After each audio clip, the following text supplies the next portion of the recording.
चौथी वीडियो आपके सामने उपस्थित है। तो देखिएगा हमारे पास में ये 28वां सवाल आपके पास में स्क्रीन पे दिख रहा होगा, और जिसके अंतर्गत हमारे पास में 2923 और 3239 का HCF निकालना है। ऑप्शन आपके सामने है, तुरंत प्रभाव से हमें आंसर दीजिएगा। देखेंगे कि हमें करना क्या होता है। एक बार मैं आपको HCF की थ्योरी बता देता हूँ। HCF का जो मतलब होता है एक ऐसी बड़ी से बड़ी संख्या, HCF का मतलब होता है कि एक ऐसी बड़ी से बड़ी संख्या जिसमें दी गई संख्याओं का पूरा पूरा भाग चला जाए। देखिएगा यहाँ से हमारे पास में यहाँ क्या होगा कि ये जो संख्या है हमारे पास में 2923, यहाँ है हमारे पास में 3239, इनका हमारे पास में हमें क्या लेना है, अंतर। और जो हमारे पास में अंतर होगा वो हमारे पास में इन ऑप्शनों के अंतर्गत मल्टीप्लाई के अंतर्गत होगा, वही हमारे पास में आंसर सही होगा। तो देखिएगा यहाँ पे हमारे पास में अगर हम 3239 के अंतर्गत में से अगर हम यहां से हम घटाएं, हमारे पास में 3239 में से अगर हम 2923 अगर हम घटा दें तो हमारे पास में बचेगा, देखो 9 में से 3 गया तो 6, यहां से कितना है 1, यहां से कितना बचेगा हमारे पास में 3, यानी कि हम ये कह सकते हैं कि 316। अब आप यहां देखेंगे 316 के अंतर्गत क्या होता है, 316 का मल्टीप्लाई होना चाहिए इन ऑप्शनों के अंतर्गत, ये ध्यान रखिएगा। तो देखो हमारे पास में 37 है, 37 का भाग इसके अंतर्गत अगर हम देंगे तो हमारे पास में इकाई अंक पकड़ने की कोशिश कीजिएगा। देखो हमारे पास में ये 37 है, 37 में 1 लेंगे इकाई अंक 7 बनेगा, जबकि यहाँ इकाई अंक कितना है 6। अगर हम 2 लेंगे तो हमारे पास में क्या बनेगा 14, यानी कि इकाई अंक 4 बनेगा, यहाँ कितना है 6।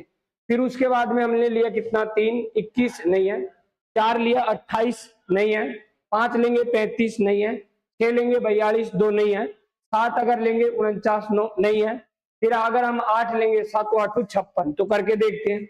अब आप यहाँ देखेंगे 7 8 56, 5 बच गया हमारे पास में, 8 3 कितना 24, 24 में हमने 5 जोड़े तो कितने हो 29, यानी कि पॉसिबल नहीं है। तो इस तरीके से हम क्या लेंगे, हमारे पास में यहाँ पे 47 लेंगे, तो 47 के अंतर्गत जो है हमारे पास में इकाई अंक वही कितना लेंगे हम 8, क्योंकि हमारे पास में 47 में इकाई अंक 8 से ही हमारे पास में यहाँ पे इकाई अंक 6 बनेगा। तो 7 8 कितना हो गया 56, 5 बच गए 32 और 5 कितना 37, तो 316 है, जबकि यहाँ कितना दिख रहा है हमारे पास में 376, पॉसिबल नहीं है। ये बात आपको समझ में आ रही होगी। अब आप यहाँ देखेंगे आगे, अगर हम यहाँ लेते हैं कितना 73 के अंतर्गत हमारे पास में ऐसा नंबर रखना है हमें यहाँ हमारे पास में मल्टीप्लाई में कि इकाई अंक कितना बन जाए 6। तो अगर यहाँ हम 2 रखेंगे तो 6 बन रहा है, बट हमारे पास में ये 73 का अगर हम डबल करेंगे तो 146 होगा, लेकिन वो पॉसिबल नहीं है, यानी कम है।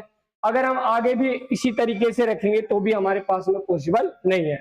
तो अब आप यहाँ रखेंगे ऑप्शन किसको, डी को। दूसरी विधि भी बताऊंगा इसकी क्या है। यहाँ देखेंगे हमारे पास में 79 है, ये कितना है हमारे पास में 79, 79 को हम कितने से गुणा करेंगे इकाई अंक हमारे पास में कितना बन जाए 6। तो यहाँ देखेंगे हमारे पास में अगर हम 2 लेते हैं तो 18, 3 लेते हैं तो 27, 4 लेंगे हमारे पास में तो देखो 4 से 36 बन रहा है, तो 6 3 28 और 3 कितना 31, तो आंसर क्या हो जाएगा हमारे पास में डी। उम्मीद करता हूं कि आपको ये चीजें अच्छे से समझ में आई होगी। दूसरी विधि हम इसको ले सकते हैं भाग विधि से, और आप यहाँ देखेंगे कि दूसरी विधि हमारे पास में क्या होगी, सवाल